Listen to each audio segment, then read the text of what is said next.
The next few poses will be done in a standing position. Please move slowly and at your own pace. Keep the sturdy chair nearby for balance if needed. If you find that I'm talking faster than you are moving, please take your time and do fewer repetitions. Take a nice deep inhale and exhale. Place the feet about hips-width apart and grounded on the floor. Lift the toes and spread them nice and wide, and feel the navel pull gently in towards the spine. Push the toes into the floor and lean forward just a little bit. Feel the muscles that keep you steady.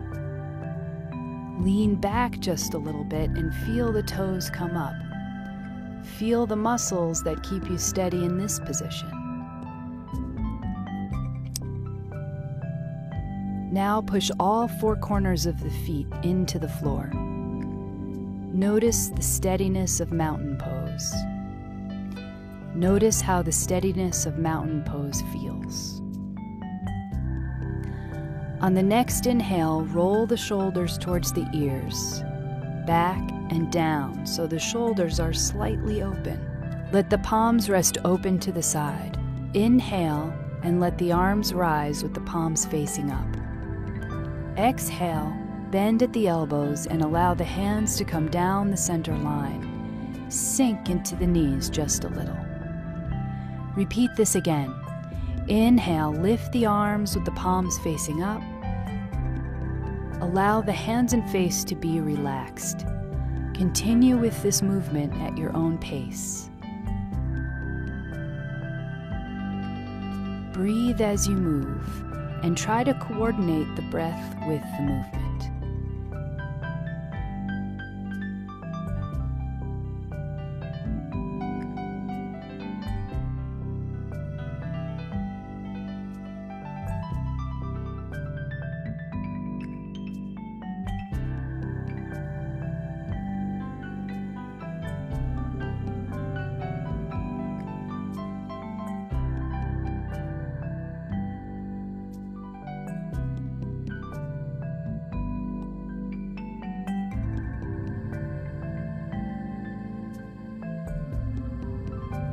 On the next breath, lift the arms back over the head. Fingertips point in, palms face up. Imagine that you have candles in the palms of your hands and you do not want to spill them. Turn the fingertips so they face behind you. The palms remain up. Turn the fingertips to the side and then to the front like an offering, then out to the side walls. Breathe as you move, up to the top with the fingers facing in again, towards one another, and then forwards like an offering, then out to the side walls. Breathe as you move, up to the top with the fingers facing in again. Let's do this rotation one more time.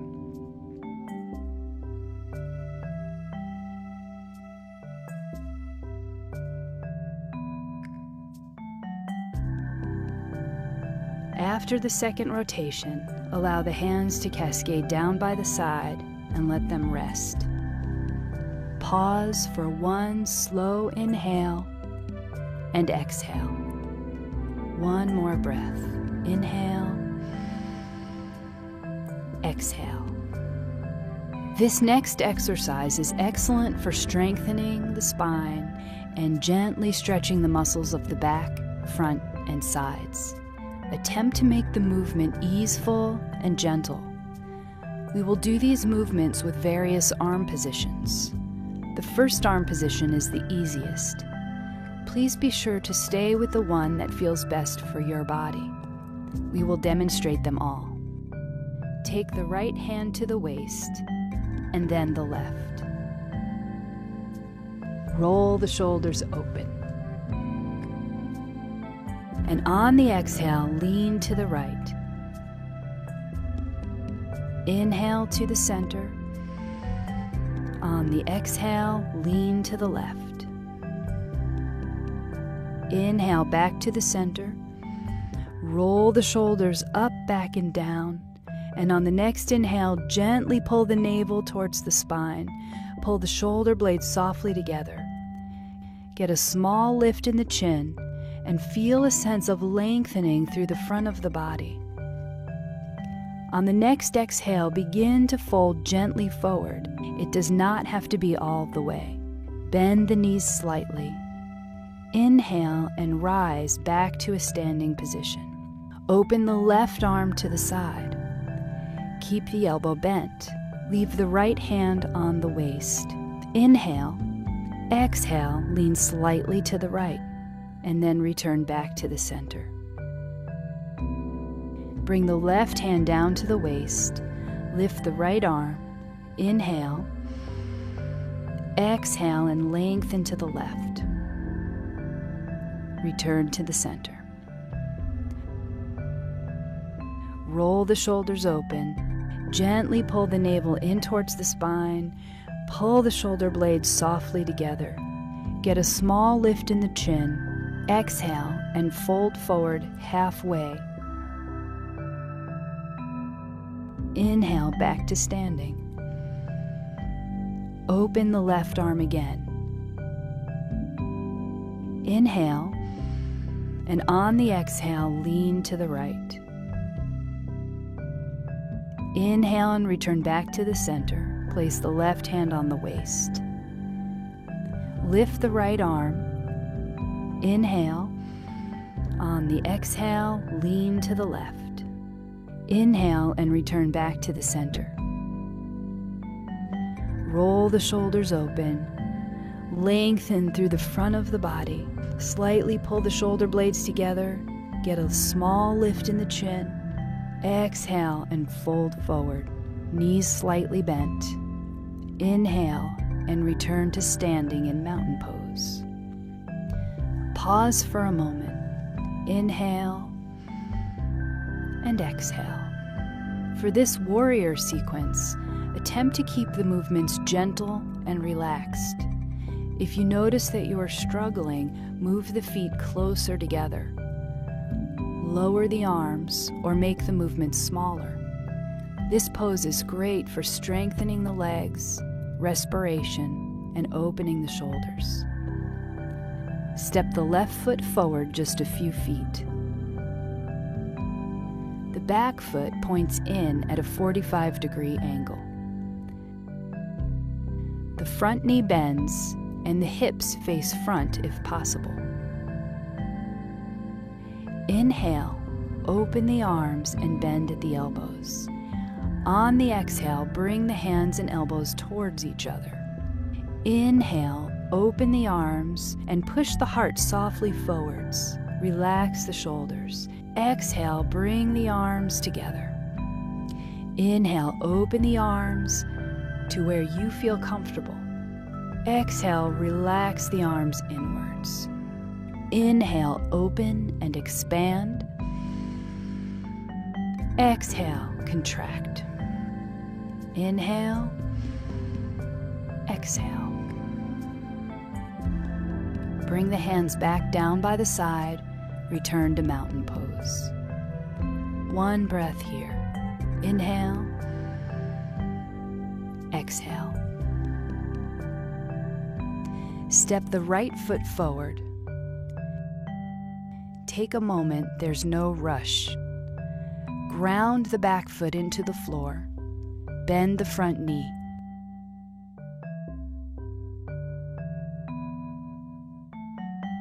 When you are ready, open the arms.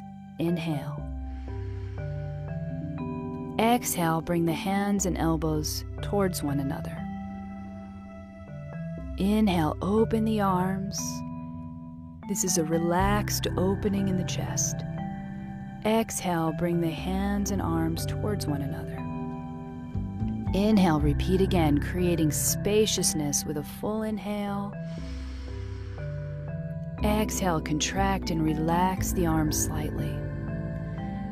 2 more times at your own pace. Inhale, open. Exhale, close.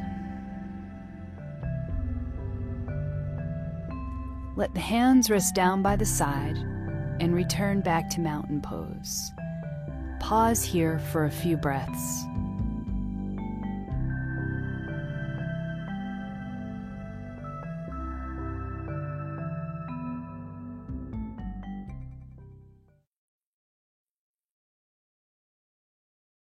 Welcome back to the 31st online episode of Peacetime, hosted every Sunday morning by Peace Point with myself, Pratt Nicholas Thanissaro, live streaming from Dhammakaya International Meditation Center in Azusa, California. Today's session will be about an hour and 10 minutes long and will consist of a 25-minute talk and 25 minutes of meditation, finishing up with 20 minutes of conclusion and news updates. Last time you saw me, we looked at avoiding unwholesomeness. With the Dhamma talk today, we will continue with our exploration of living Buddhism with the topic of purifying the mind. As usual this session, in case anyone out there is actually listening, I would encourage you to send in any questions you have by emailing me at peacetime.questions@gmail.com so that I can have a shot at answering those questions next time round. Both the Dhammapada and the Digha Nikaya's Mahapadana Sutta summarize Buddhist practice as consisting of three tasks: of avoiding evil, doing good deeds, and purifying the mind. The logic of karma, merit, and demerit, which we've studied over the past three sessions, have already dealt with much of the subject matter of the three principles of practice, under the categories of cultivating goodness and avoiding unwholesomeness. All that remains, which will be the subject matter for today's session, is describing the task of purifying the mind. Purification might mean different things in different spiritual traditions, but in Buddhism, purification is very firmly connected with the idea of meditation. The Buddha stated in the Bhavana Sutta of the Anguttara Nikaya that meditation would be effective, irrespective of whether a practitioner believes in its efficacy or not. Just as a hen can get her eggs to hatch, not by believing in incubation, but by sitting on a nest of eggs for a sufficient length of time.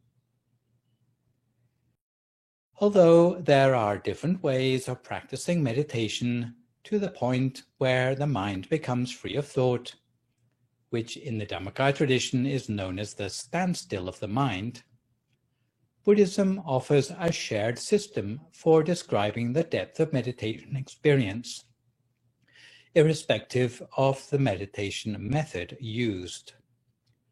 According to both the Visuddhimagga and the Abhidhamma Sangaha, the depth of meditation can either be expressed in terms of visual objects or in terms of the qualities of the meditational state.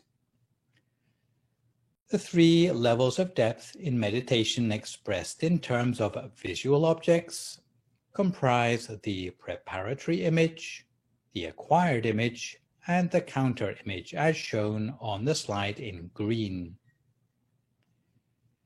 The first stage is called the preparatory image, or Parikamma Nimitta. It's achieving the sort of image a meditator initially tries to conjure up in the mind. It is generally vague, two-dimensional, and not clear enough that the meditator would confuse it with something seen with the eye. The second stage, called the acquired image, or Ugaha Nimitta, is an image that develops spontaneously from the preparatory image. It is not yet stable, just an object of meditation in the mind. It cannot yet be expanded or contracted at will. It is different from the preparatory image in that it has gone beyond the image that was originally imagined. The third stage, called the counter image, or Patipagga Nimitta, is the sort of inner image that the meditator is able to expand and contract at will. It is still not yet the first absorption, but it is a stable object of meditation in the mind. To describe meditation progress in a different way, especially for techniques that do not emphasize visual content, the quality of the meditation state is described instead of relying on what is seen, because even for some people who practice visualization techniques, nothing is seen even though progress is made. Although the Abhidhamma Sangha says meditation can be described in terms of the qualities of the associated feeling or the quality of the meditational state.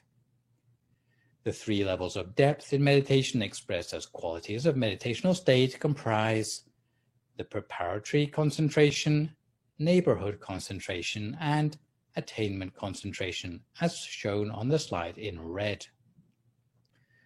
The first stage would be preparatory concentration, or Parikamma Bhavana. This describes the ability of the meditator to place their attention at a chosen place inside the body as they first start to learn meditation. The second stage would be neighborhood concentration, or Upachara Bhavana. This describes the weak degree of concentration achieved when a meditator can start to discern something in the mind, when the mind develops, at the point of focus, a certain degree of stickiness or inertia of the mind. A third stage would be known as attainment concentration, or Appana Bhavana. This describes the quality of concentration that can lead to access to the absorptions when the mind becomes free of the 5 hindrances, in other words, sense desire, ill will, sloth and torpor, absent-mindedness and doubt, and hence becomes unified. Beyond attainment concentration, or the counter-image, we would come across higher levels of concentration, such as the absorptions at various levels.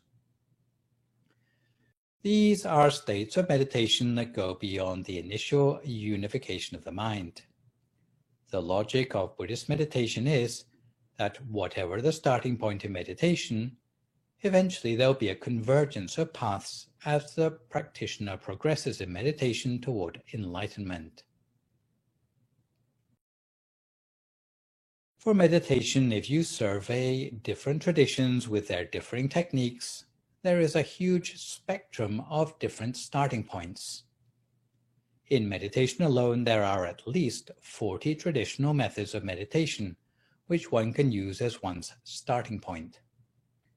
The reason that there are so many techniques to choose from is because traditionally it was the job of a meditation teacher to sort their students into any one of 6 dispositions and to allocate them a sort of meditation that would be suitable to that disposition. The 6 dispositions mentioned in the Mahanidesa, Julanidesa, and Visuddhimagga comprise disposition for sense desire, hatefulness, delusion, faithfulness, discernment, or rationalizing. Meditation teachers categorize their students according to the manner in which the student dresses, eats, sleeps, works, or looks at objects. Also, by the meditator's handwriting, posture, or how tidy they keep their surroundings. Some teachers, such as Robert Mann and Rose Yude, explain these 6 positions are positive and negative facets of greed, hatred, and delusion in the mind.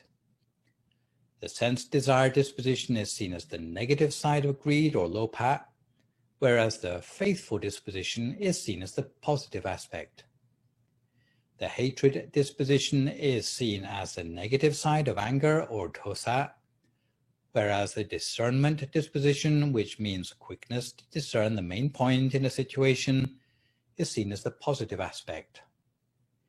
The deluded disposition is seen as the negative side of ignorance or moha, whereas the rationalizing disposition is seen as the positive aspect. To give meditation teachers sufficient choice to cater for the full range of student dispositions, the Visuddhimagga and the Abhidhamma Sangha list a menu of 40 different types of meditation. It is to be noted that All of these involve meditation upon objects brought inside the body to make them right meditation or Samma Samadhi. If the objects are external to the body, they would be considered forms of hypnosis or non-Buddhist meditations or Miccha Samadhi. The 40 meditation methods comprise 10 visual meditations, 10 graveyard meditations, 10 reflections, and 10 miscellaneous practices. The visual meditations or kasina include 4 elemental visualizations or Bhuta kasina, on the earth element, Patavi kasin, the water element or Apo kasin, the fire element or Tejo kasin, and the air element or Vayo kasin. Then comes 4 colored visualizations or Vana kasin, of blue, Nila kasin, yellow, Pita kasin, red or Lohita kasin, and white or Odata kasin. And to finish off with, there are visualizations of light or Aloka kasin, and the visualization of space or Akasa kasin. Then come the 10 graveyard practices or Asupha, and they are, and I'm sorry if you are in the middle of your breakfast, reflections on human remains at different stages of decomposition. They comprise a meditation on corpses that are bloated, discolored, festered, cut up, chewed up, mangled, mutilated, blood-stained, worm-infested, or reduced to a skeleton.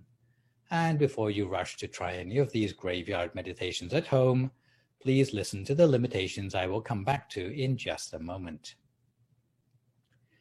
Next come the 10 reflections or Anusati, which include recollection or mindfulness of the Buddha, Buddhanusati, the Dhamma or Dhammanusati, the Sangha or Sanghanusati, the purity of one's precepts or Silanusati, generosity or Jaganusati, the qualities of angels or Devata Nusati, death or Marana Sati, body mindfulness or Kayagata Sati, meditation on the breath or Anapana Sati, and qualities of Nirvana or Upasama Nusati.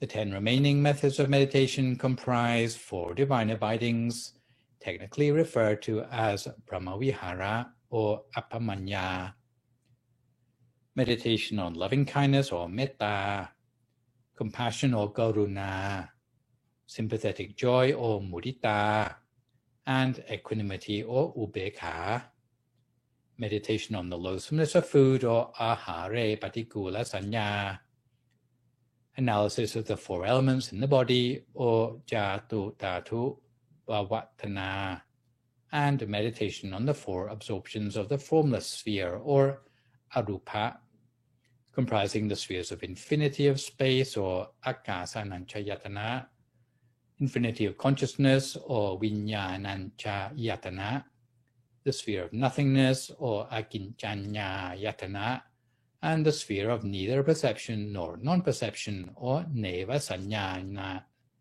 Sanyayatana.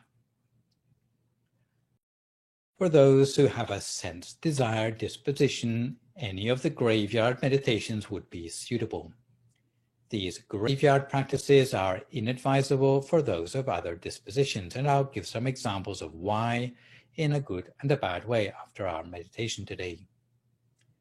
Besides graveyard practices, mindfulness of the body is said to be a suitable starting point for those with a sense-desire disposition. For those who have a hatred disposition, any of the colored visualizations or meditation on the divine abidings are said to be suitable starting points. For those who have a deluded disposition, breathing meditation is said to be a suitable starting point. For those who have a faithful disposition, a recollection of the Buddha, Dharma, Sangha, the purity of one's precepts, generosity or angels, are said to be suitable starting points. For those who have a discernment disposition, breathing meditation, meditation on the loathsomeness of food, or analysis of the 4 elements in the body are said to be suitable starting points. And for those who are rationalizers, any of the meditations on elemental visualizations or meditation on breathing are said to be suitable starting points. The remaining sorts of meditation, such as a visualization of light or space, or the recollection of the qualities of nirvana, are said to be universal in their disposition suitability. The 40 techniques of meditation also differ as to the degree which they can facilitate progress. The recollections of the Buddha, Dharma, Sangha, the purity of one's precepts, generosity, angels, death and nirvana, meditation on the loathsomeness of food, and analysis of the 4 elements in the body are said to give results, at best, to the level of neighborhood concentration or the acquired image. The 10 meditations on corpses and mindfulness of body are said to give results, at best, to the level of attainment concentration, but can go no further than the first absorption. Only the visualizations and mindfulness of breathing can take a beginner to the higher levels of concentration. Meditation on the divine abidings and the 4 absorptions of the formless sphere are not suitable for a beginner because they need to build upon a platform of a mind free of thought, attained through other techniques. In conclusion, there are only 2 types of meditation which are universal, by which I mean not restricted to a particular character type, and which can lead all the way from the beginning to higher levels of concentration, namely visualizations of light or space, of which Dhammakaya meditation is a good example, so you can trust in both the suitability and the potential for progress in the technique we already practice. The Buddhist scriptures express progress through mid-range of meditation progress in terms of absorptions or jhana, which the Saleka Sutta of the Majjhima Nikaya describes as consisting of 4 levels of absorption, although more elaborate versions are also described less frequently elsewhere in the scriptures. Differentiation between the different levels of absorption are traditionally made in terms of the presence or absence of absorption factors of initial application or vitakka, continuous application or vichara, joy or piti, happiness or sukha,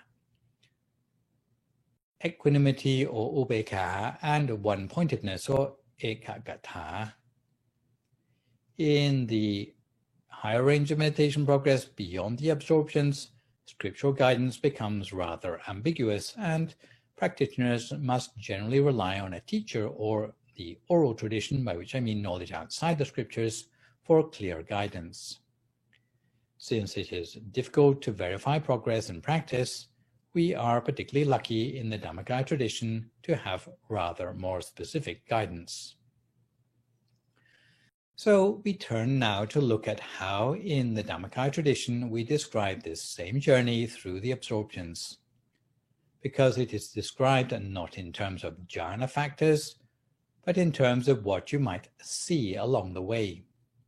What I'm about to describe is known as the system of the 18 inner bodies. So if we go in sequence from basic to advanced, what you get to see, even before you close your eyes, is the first of your bodies, which is your physical body. It is quite clear to see even for non-meditators, so you have certainly attained that one already just by being born at all.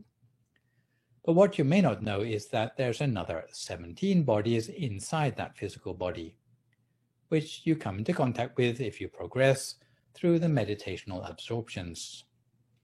If you're able to meditate at the sphere at the center of your body, your mind will eventually have a sense of being absorbed into that sphere, and your awareness is able to pass through the center. In between each of the bodies are 6 inner spheres.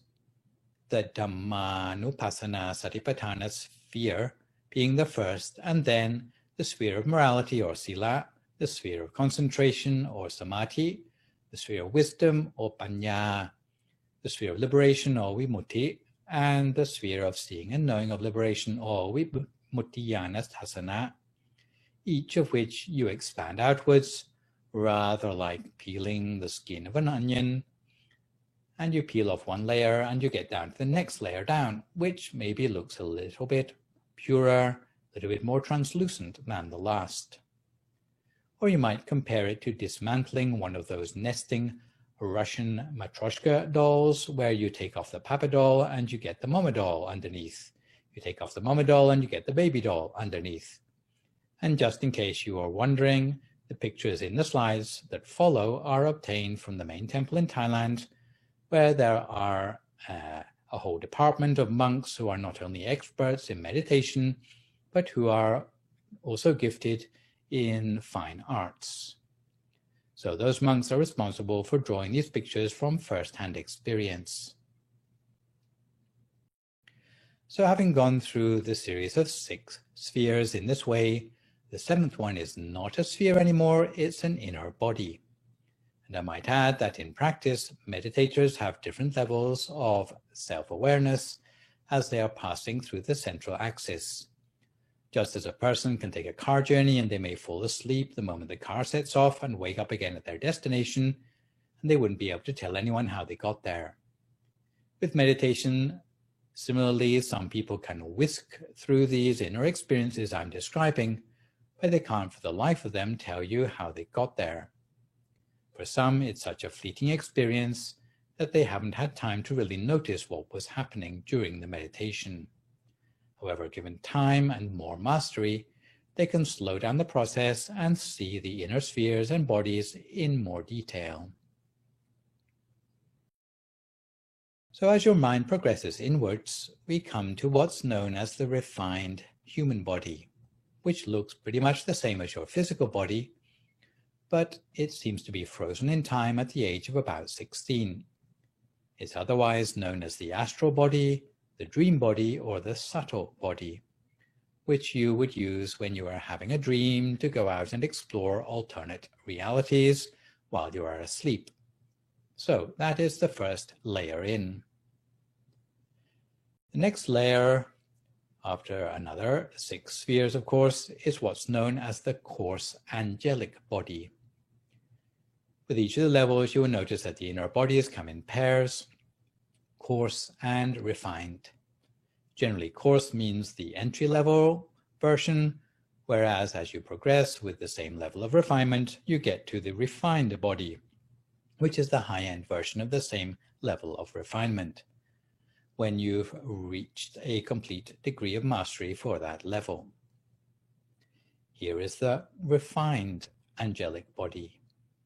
The angelic body is female for females, male for males. What you can see is the sort of ornamentation, which is an identifying feature of the angelic level with armbands and so forth. From there, we come to the coarse form Brahma level, where the inner bodies transcend the male and female distinction.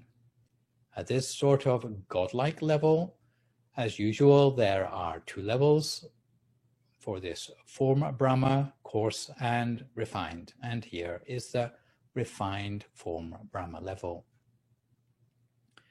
One step further is the coarse formless Brahma body, where formless doesn't mean with no form, it means yet more refined than the form Brahma level. And here is the refined formless Brahma level. Beyond that, we come to what you would recognize as being like a Buddha statue, a body of enlightenment, rather similar to the Buddha statues you see in our temple branches. The reason being that our Buddha statues are based on an attainment rather than a historical personage. It is a body of enlightenment otherwise known as a Dhammakaya, which is also the origin of the name of our temple and organization for obvious reasons, because it's based on the meditation experience which we hope everyone will one day attain.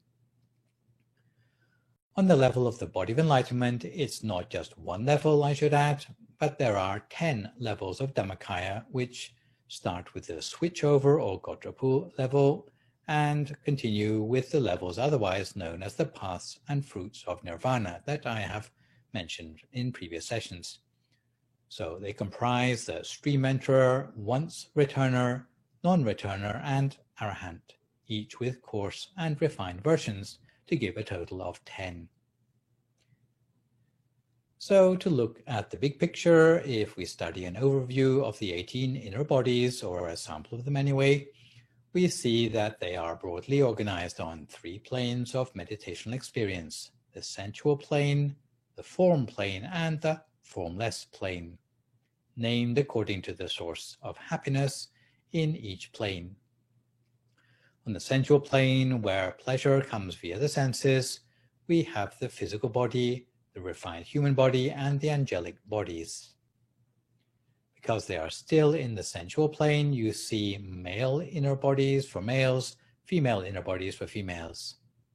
Beyond the sensual plane, we come to the form plane, where pleasure is derived from meditational attainment at the form level.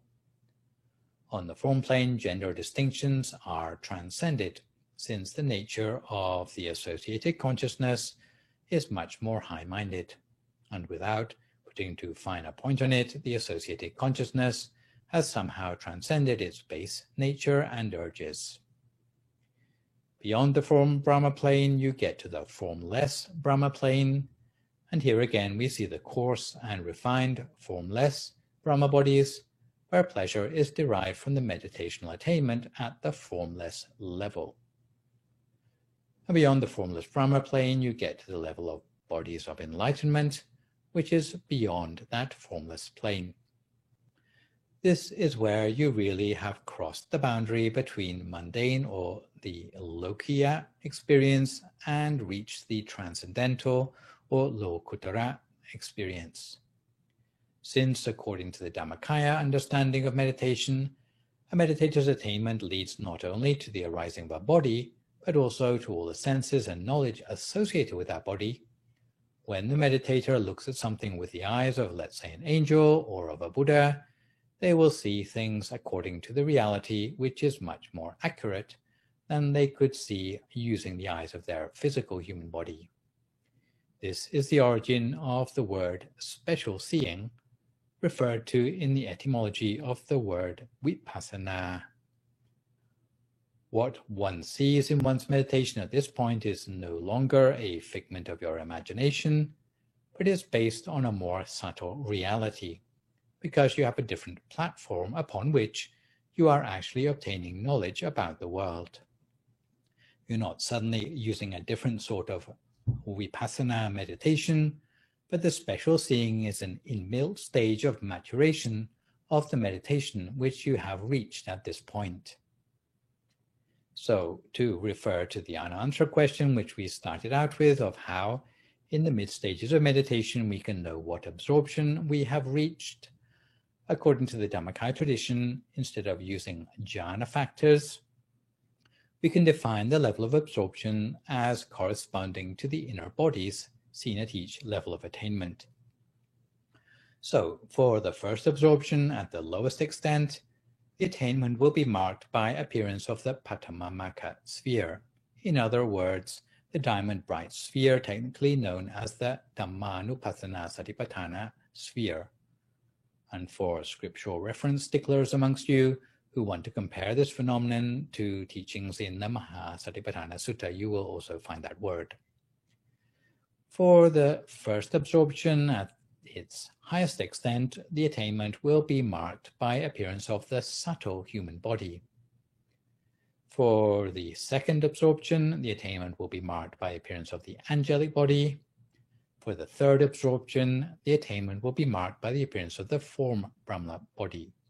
For the fourth absorption, the attainment will be marked by the appearance of the formless Brahma body.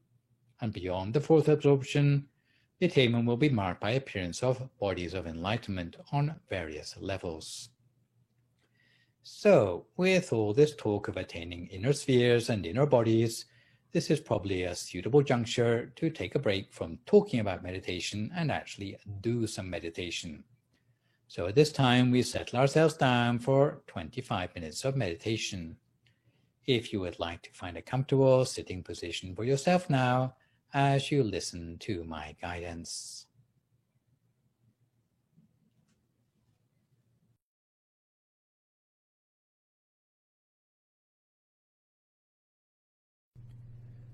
So start by finding a comfortable position for yourself in meditation. You might sit cross-legged on a meditation mat with your right leg on your left leg, or you can sit on a straight-back chair. In either case, your right hand should rest on your left hand,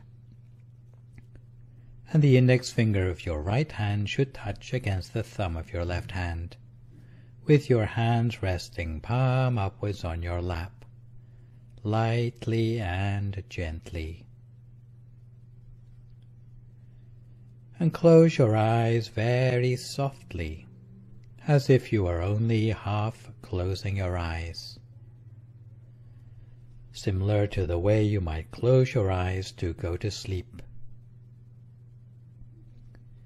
Never squeeze your eyes closed, and make sure there's no pressure around your eyes. And fill your mind with a feeling of happiness and joy, so that your mind feels refreshed, pure, and clean on the inside, free of any sort of worries or anxieties whatsoever. Let go of all these things.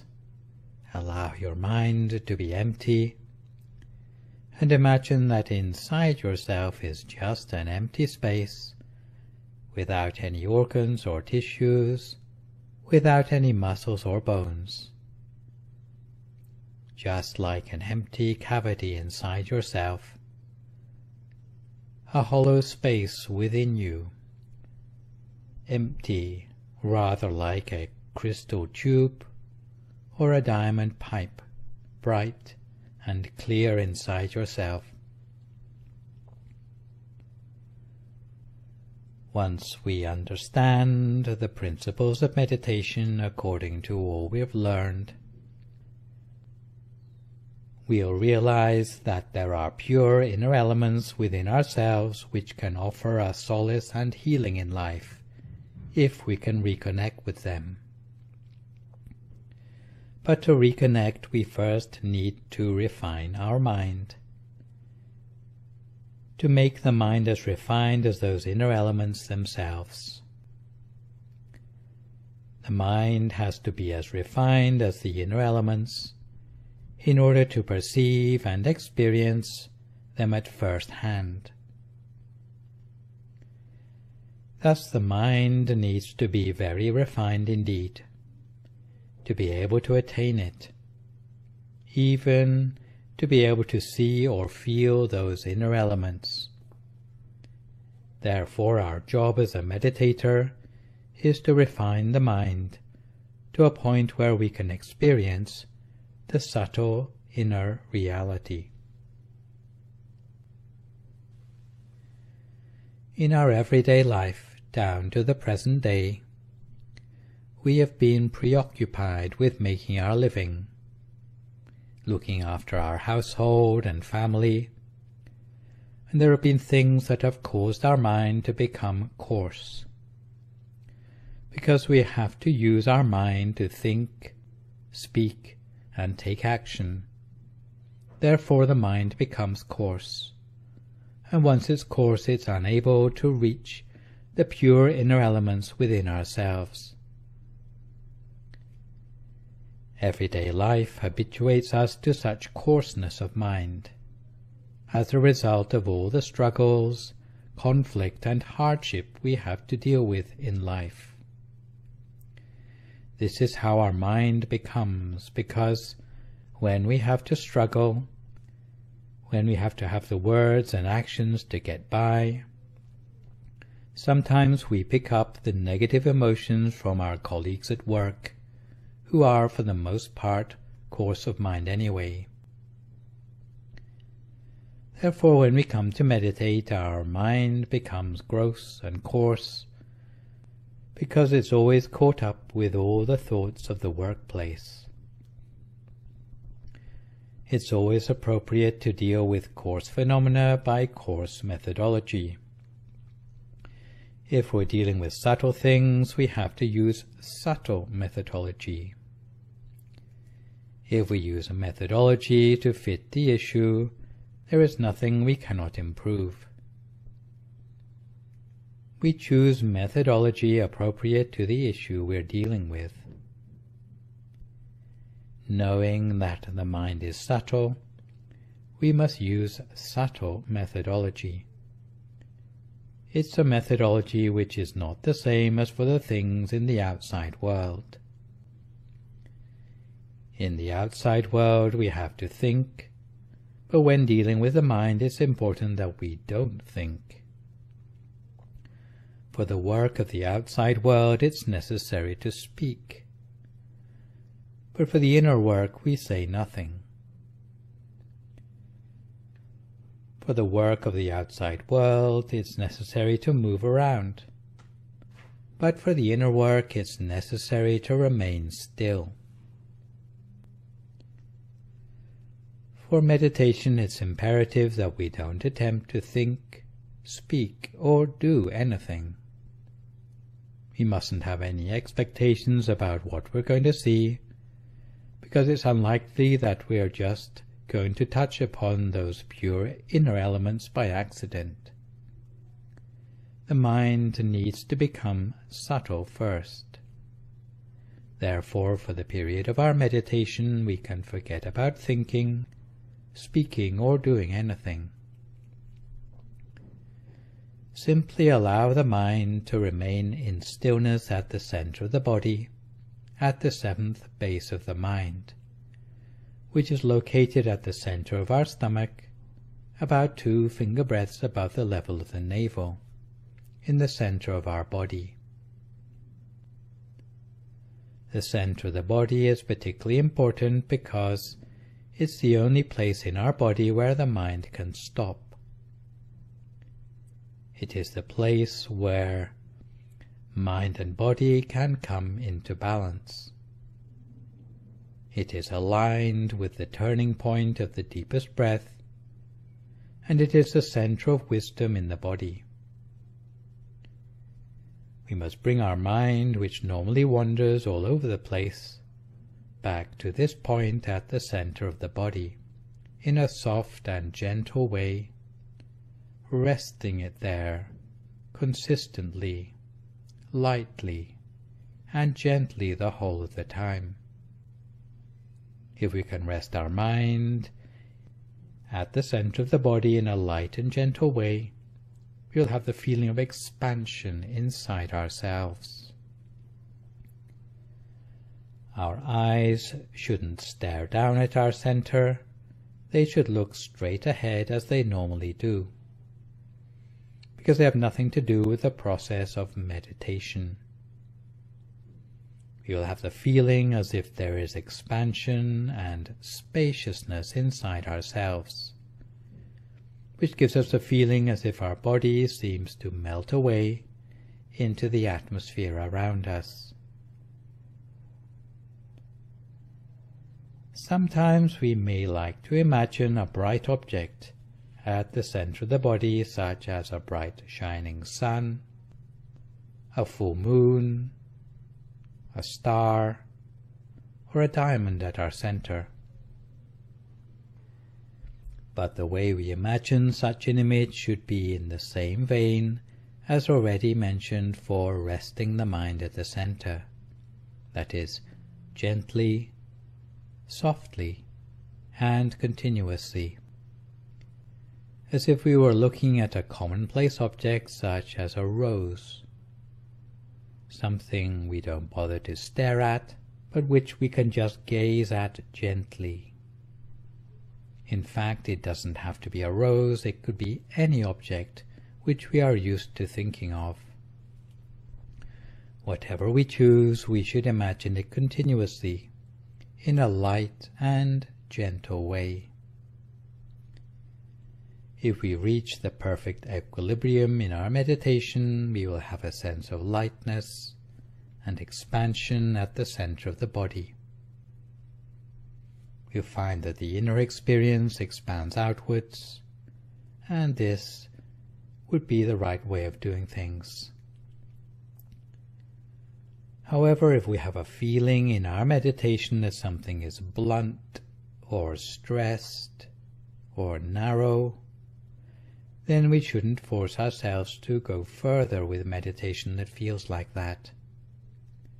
Better that you open your eyes and then close them to start all over again.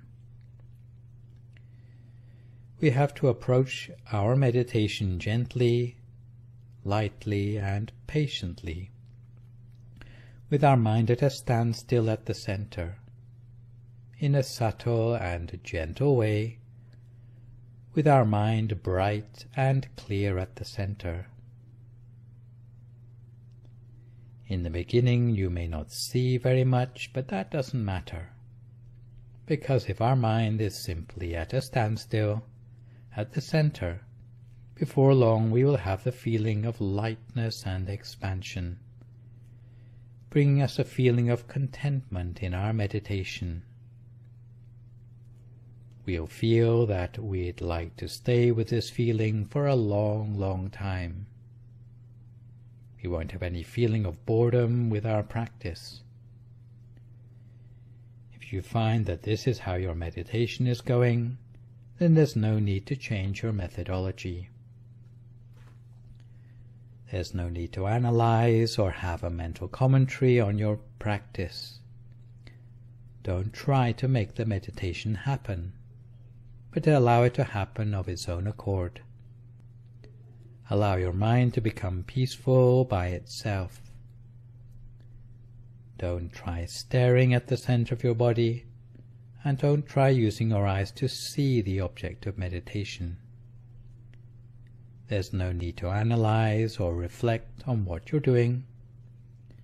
Just simply maintain your mind at the center, gentle and in comfort. And if you like, you may repeat the sound of the mantra to yourself, Samma Arahang, Samma Arahang, Samma Arahang.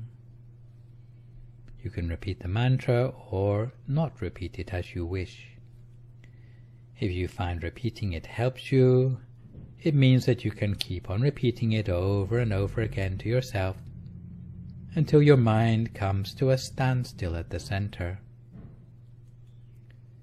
Once your mind starts to come to a standstill, then the sound of Samma Arahang will die away by itself, almost as if you forgot to maintain it. But if your mind is not still and wanders to other matters, then you need to keep up the mantra for a little bit longer. But if your mind is no longer wandering and there are no more thoughts arising, you can let the mantra die down, and there's no need to maintain that mantra anymore. Continue merely by maintaining your mind gently and in stillness at your center. Eventually, spontaneous brightness will arise by itself, continuously at the center of the body, as soon as your mind overcomes the 5 hindrances. As for those who have seen brightness at their center, to the point that it remains in the mind, even though we might lie down to go to sleep at night, sometimes it feels that it will remain bright all night long, bringing us a feeling that we hardly need to sleep anymore. Some people worry about this, thinking that if they miss out on their sleep because of the inner brightness, before long, especially in the morning when they get up and have to go to work, they will be worried that they have not had enough rest.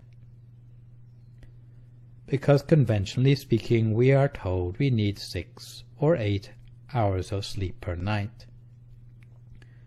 But when we have brightness inside keeping us awake at night, there is no need to worry about the lack of sleep, looking pale and washed out in the morning, or lacking confidence in decision-making at work. Conventional knowledge only works for conventional people. It's only recommended that we need 6 or 8 hours of sleep at night because most people don't sleep very deeply. They spend all night tossing and turning in their sleep, waking and going back to sleep again, and their mind is not really resting when they're asleep. In fact, their 6 or 8 hours of sleep actually don't involve very much rest for the mind at all, but this is the norm for the majority of people. But for us who know the secret of meditation, the case is different, because the nervous system and the mind is already rested by the fact that meditation has relaxed us at a much deeper level. Through our meditation we feel refreshed, and sometimes, even though we meditate, we may fall asleep for an hour or so in a night. In fact, that is ample for the mind that is subtle. We'll wake up without feeling the need for additional rest. We have to let go of our preconceived ideas about our sleep needs. There's no need to worry about so-called conventional wisdom. The level of refreshedness from sleeping with brightness inside is superior by a long way to sleeping with darkness inside. If we close our eyes at night to brightness inside, then even a little rest counts for a lot. We will be filled with joy and happiness the whole of the time, the body adapting of its own accord. It will demand only the bare necessities of rest. Maybe 2 or 3 hours will be enough. From inside it will feel ample. Even as one is lying down to take one's rest, for those with a basis of meditation experience, there will be a sensation of one's consciousness being attracted through an expanding center in our body. Some may be afraid of that feeling. Some may even try to resist the feeling and wake themselves up, because they are afraid of apparently falling down inside themselves as if going over a humpback bridge, or suddenly dropping like an aircraft in air turbulence. In fact, there is no need to resist the feeling. On the contrary, such a feeling is a sign of progress in one's inner experience. It's like our mind is being drawn inwardly towards the purer elements inside ourselves, rather like being drawn to a huge magnet down inside us. We will be attracted inside and have a feeling rather like we are moving, even though we might be lying on a stationary bed. But there's no danger in it at all. Don't let such experiences put you off, because there's nothing to worry about. If ever you come across such a sensation, just remain in the same position, because only good things will come of such an experience. So you should go with the experience. It's not everyone who has such a good experience in their meditation. Of the 7.6 billion people in the world, it's only a handful who ever attain such an experience. It shows that our mind is starting to become pure, and that our self-training is beginning to give fruit. In fact, this is the nature of the mind when it becomes refined, that it will attract us inwards towards a more refined dimension. It doesn't make a difference if you are sitting in meditation or lying down, if your mind is refined and focused at the center to this point. So don't let it bother you, and don't let your eyes open when you come to this point, or try to resist the sensation. You should play along, remaining impartial, not worrying where your consciousness is being attracted to, because in any case it's not going to harm you. For harm to come to a person, they have to be suffering from some sort of disease first. We mustn't judge ourselves by the assumptions of conventional people. However, for those touching on such an experience, you should be proud of yourself that your mind has become as refined to this point. If your mind is not refined, you have no way of reaching such an experience. If your mind is not refined, you will never experience inner brightness. However, equipped with such inner brightness, you will be able to relax more deeply than the majority of people, and be able to sleep more deeply. You will get more benefit out of the short time you are asleep. You will lie down at night with a feeling of expansion within yourself, as the happiness inside is expanding and pervading throughout your body. Equipped with a mind full of happiness, you can maintain contentment whatever situation you find yourself in. Thus, with an accurate understanding of these issues, you can make more efficient use of your meditation time. You won't waste time trying to use force to make your meditation progress.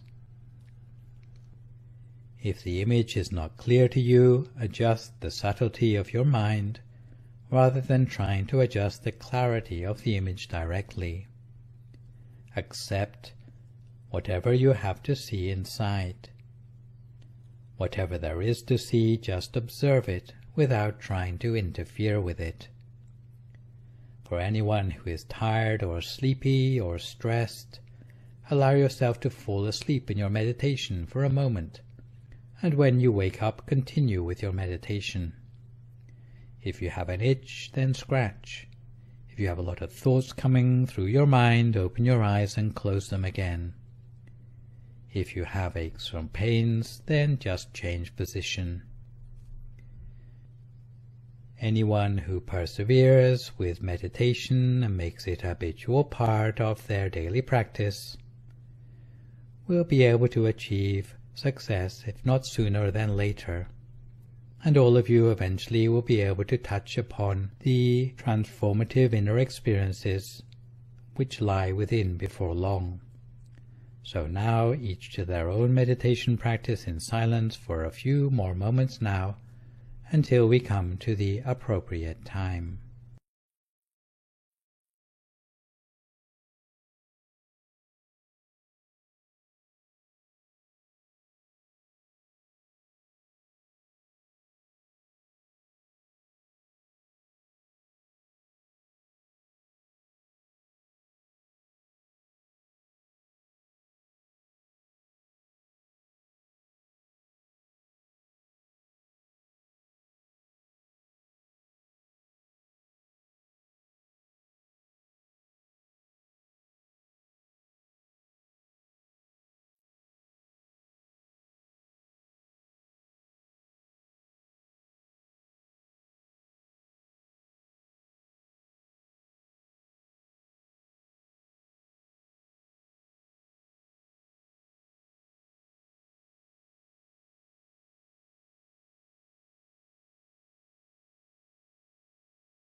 Sappa Buddhanupavena, Sappa Dhammanupavena, Sappa Sankhanupavena Sattha Soti Bhavantu Te. So if you would like to come to the end of your meditation for today, you can gradually open your eyes again. If you feel at all uncomfortable, then slowly try changing to a more comfortable position and gently finish your practice. So, to continue the conversation about the theory behind meditational attainment, Buddhists believe that success in meditation is not achieved by meditation alone, but the meditation must be built on a foundation of virtues in everyday life. It is thought that no matter how advanced a person's meditation, if they are not established in the 5 precepts, they will not be able to enter the first absorption. If a person has not developed a high-minded sense of conscience, or hiri-ottappa, they will be unable to enter upon the second absorption. However, if they have that quality of conscience, they will have all the qualities of mind of an angel or manussatthebo, even though they still walk this earth. If a person has the habits of spreading loving kindness, is stirred to compassion by others' suffering, congratulates others who have achieved success, and has the virtue of impartiality or equanimity, together known as the divine abidings or Brahmavihara, it will support their mind to enter upon the third absorption. And anyone who trains themselves further until reaching the formless absorptions, then, surprise, surprise, the fourth absorption will be within their reach. Beyond the absorptions, there is a switchover point called the knowledge of the moment of change of lineage, or Gotrabhu-yana, which marks the point where meditation switches from mundane attainments to transcendental attainments that include the paths and fruits of nirvana. To reach this point, practice needs to be underpinned by the Noble Eightfold Path, which shows that the Eightfold Path is a mechanism at the very heart of Buddhist practice. Some Buddhist traditions talk of bodies of enlightenment which are attained at this level, but more common is the allusion to the eye of enlightenment, which emerges at this level of attainment, a capacity for insight vision that allows the practitioner to examine the Noble Truth clearly on sequentially deeper levels, gradually reducing the number of defilements in the mind. And when the defilements become permanently overcome, the practitioner will be able to become a stream enterer or sotapanna, once-returner or sakadagami, non-returner or anagami, or an enlightened person or arahanta, thereby escaping any further rebirth. So before we finish today, perhaps we need to reflect on a few important takeaways from the rather technical task of talking about the overview of meditation's role in Buddhism. There are 4 points I would like to pick up on.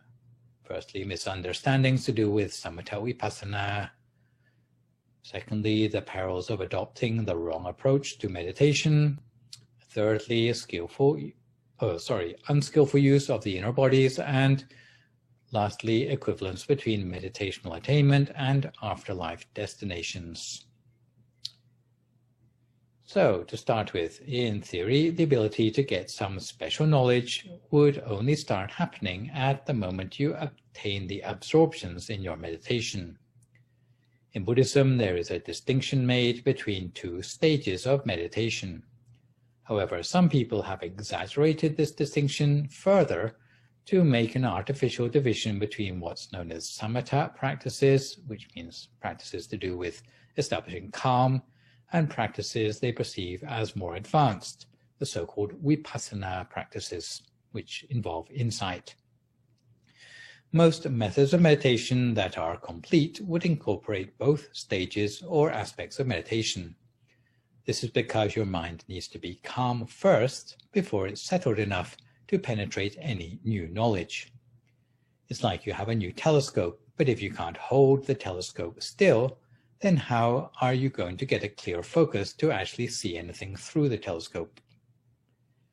According to the method's founder, Dhammakaya is said to be a samatha vipassana technique, which means that it incorporates both aspects we have mentioned, and the two aspects actually occur hand in hand. So the calmer your mind becomes, the more access you have to special knowledge. Generally, you have to access such knowledge after the first absorption, and all the 40 of the methods I've mentioned would be labeled as samatha practices or samatha kamatan. But once you get to the first absorption, actually the difference between the 40 different techniques disappears. You find yourself on the same pathway, whatever practice you used to start out with. By contrast, some retreats for so-called vipassana meditation claim to be superior because you can get to vipassana or insight in only 3 days. But actually, I think they use the term vipassana erroneously because there's a sort of assumption amongst these practitioners that vipassana is a superior method to samatha methods, and therefore samatha is dispensable. So they just cut to the chase and skip directly to vipassana. If you read carefully in the teachings of vipassana teachers like Goenka and Mahasi Sayadaw, they say that those who cannot manage to focus their mind by developing the absorptions, never mind, you can just do dry insight or sutta vipassaka instead, which means that you have to take a mental note each time you catch yourself thinking about things and analyze the fact that you're thinking into obscurity. So according to these techniques, when you've got thoughts coming into your mind, you say thinking, thinking to yourself, and if you're itching, you say itching, itching to yourself. And this is supposed to produce mindfulness, even though the Buddha specifically stated that it's impossible to think about things if you have already entered upon the absorptions. It may be good for certain sorts of people, but it's certainly not good for people who have an anxious disposition. It can actually push them over the edge into a nervous breakdown. So the word vipassana in some places mistakenly has become rather like a trademark that indicates a goal or a specific method of meditation. According to the Pali scriptures, however, vipassana should indicate nothing more than a meditational process that needs to be held in balance with samatha, like two wings of a bird. Any meditation worth its salt needs to have elements of both samatha and vipassana. You don't stop doing samatha at some stage and start doing vipassana. Rather, the more your mind collects calm during your time of practice, the more vipassana will kick in to allow you to access knowledge or inner vision that you didn't have before. The only reason you would need to break off from the method you started with and suddenly do something new called vipassana would be where the method you started with doesn't take you all the way to the absorptions and somehow you need to switch horses midstream.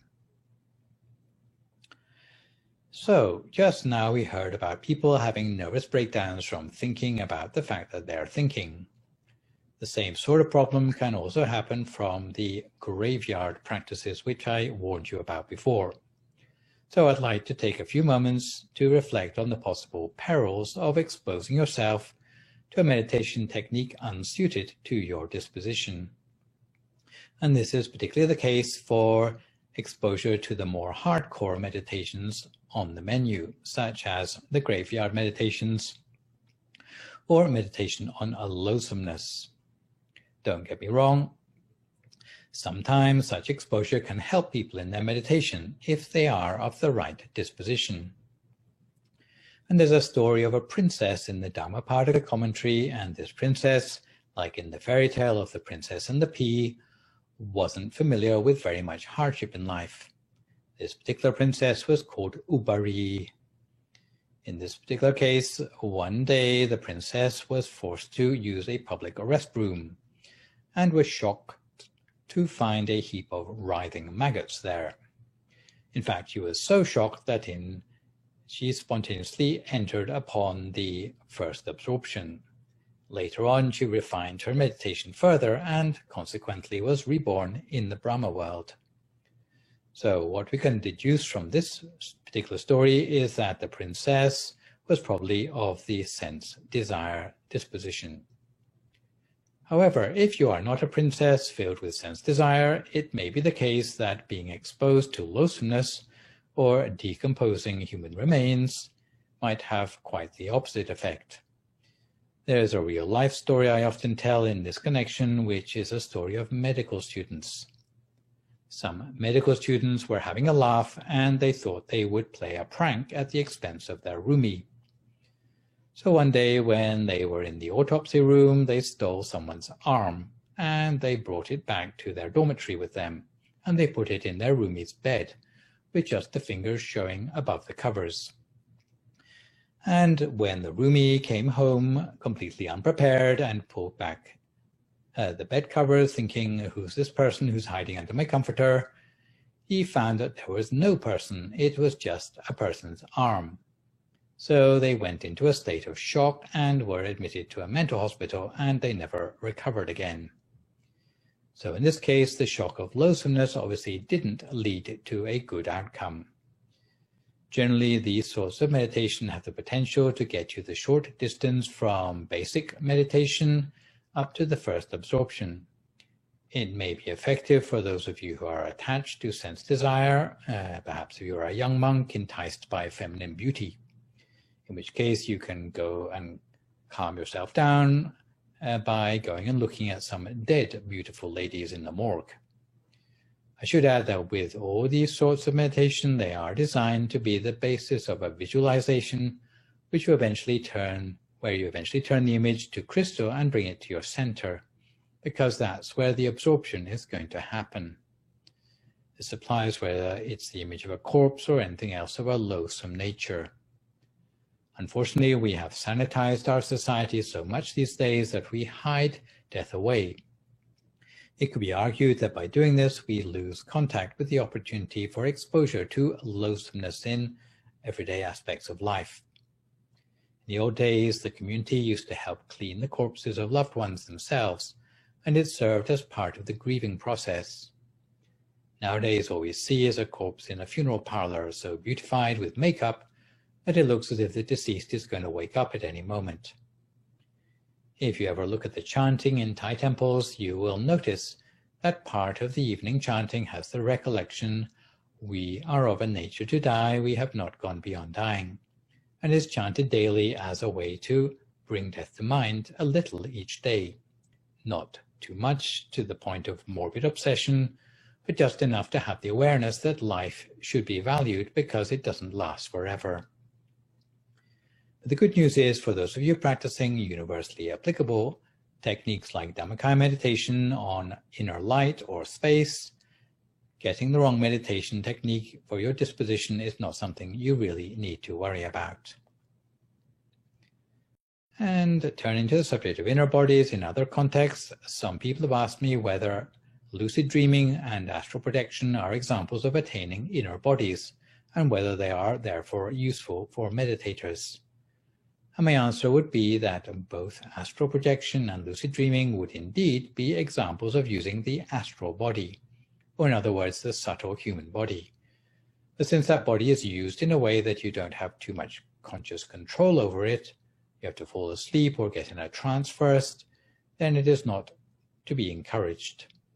During a dream or astral projection, the danger is that when your subtle human body goes outside of the physical human body, to do some exploring, the thread of consciousness which links between the two bodies could become disconnected, and there's a possibility of not being able to come back. Therefore, astral projection and lucid dreaming should not be considered as substitutes for proper meditation.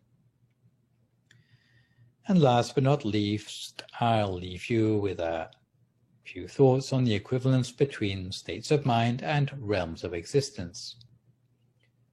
Because a situation might be imagined where a person is able to attain, for the sake of argument, the third absorption, which is endowed with all the angelic qualities of high-minded conscience. If at the time they have achieved this, perhaps while meditating, their heart were to give out, while the mind is still immersed in that mental state, When the mind is forced to disconnect from the now dead body, Buddhists believe that what was a temporary plane of consciousness will translate into a long-term realm of existence, where the mind component will be attracted towards a place of existence on the same wavelength as the prevailing mental quality. The spiritual component of that individual, which outlives their human body, will then take up residence in that realm for as long as the accumulated good karma of that individual can support. As there are many possible wavelengths of the mind, Buddhism talks of a similar number of realms of rebirth.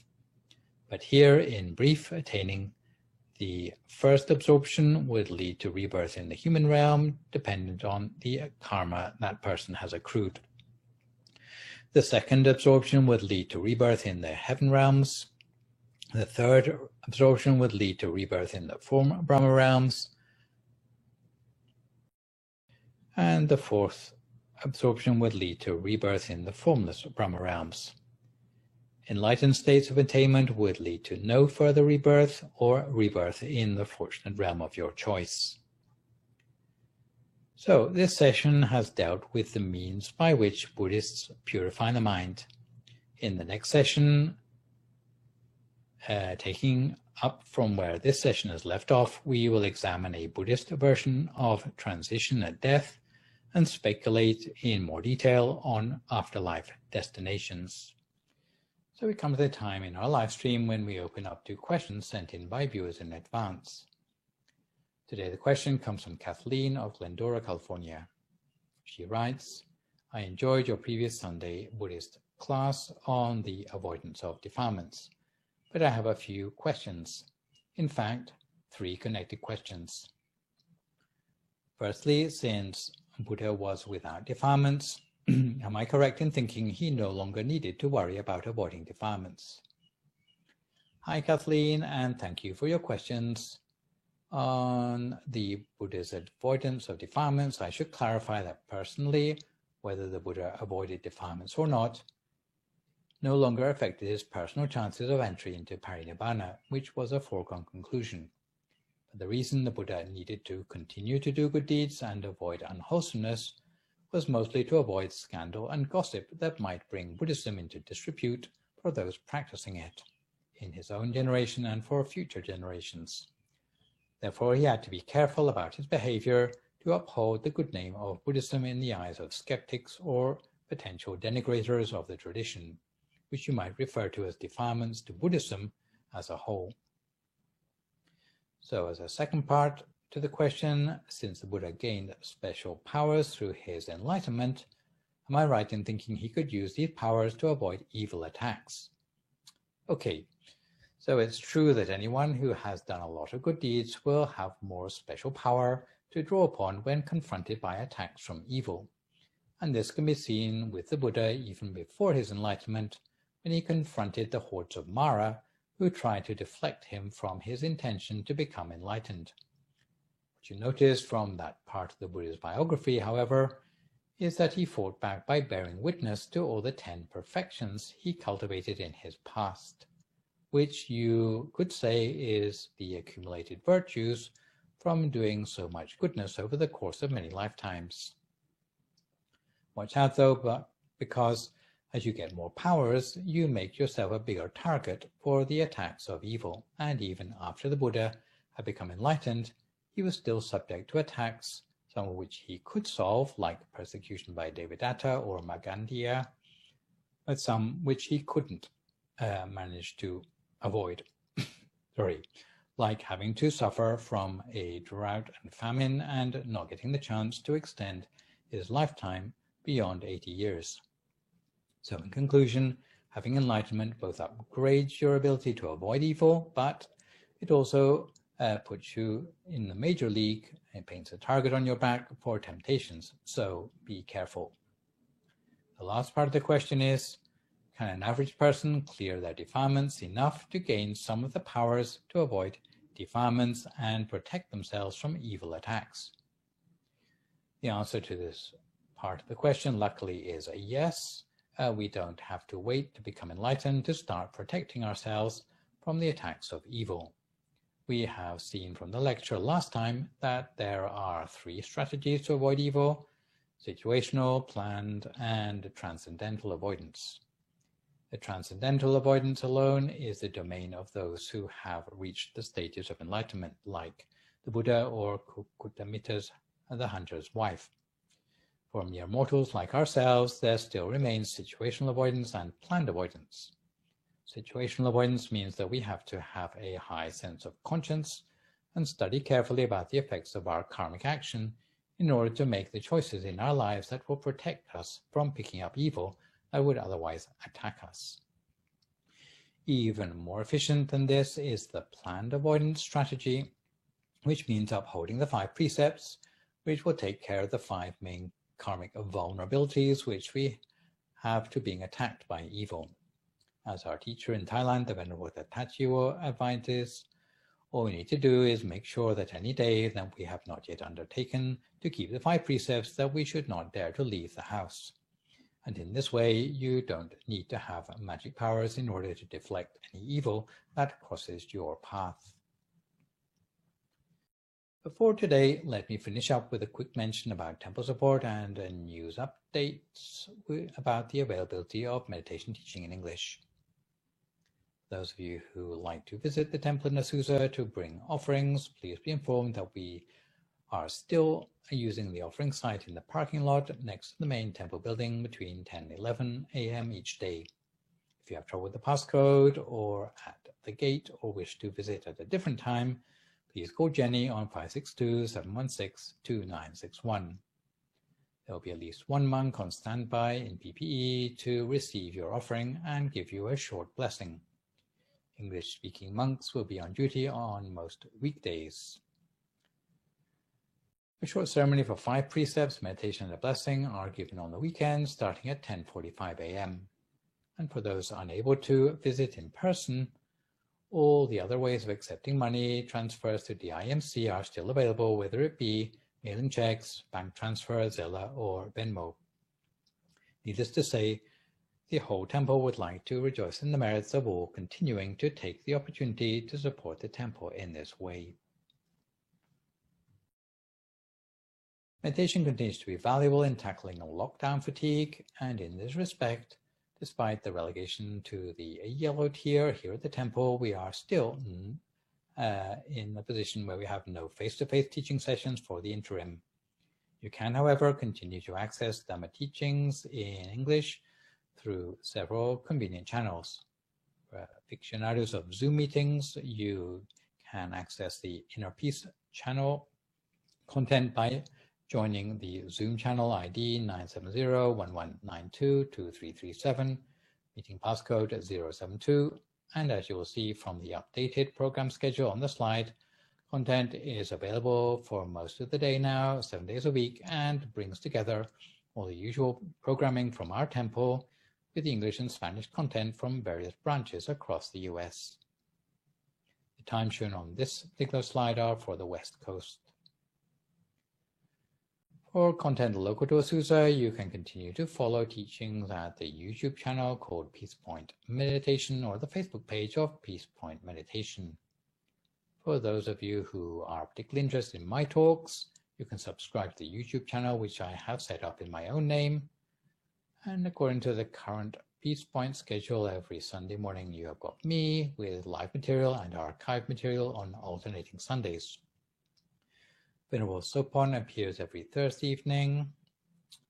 The Monday and Friday Peace Silence sessions from Peace Point have been postponed for the interim owing to even more teacher monks being away in Thailand. Families listening in may be interested in the special show for children in English known as Shining Stars that goes out between 6 and 6:30 p.m. every Monday evening with bedtime stories and meditation short enough to keep the attention of younger listeners. Outside of the live streams and on-demand programming, you can also download the MindGem app for free, allowing you to listen to meditation and Dhamma talks in English on your cell phone, even when you are offline. It now has push notifications to keep you up to date with upcoming activities on the Inner Peace channel. So this session we have looked at the topic of purifying the mind.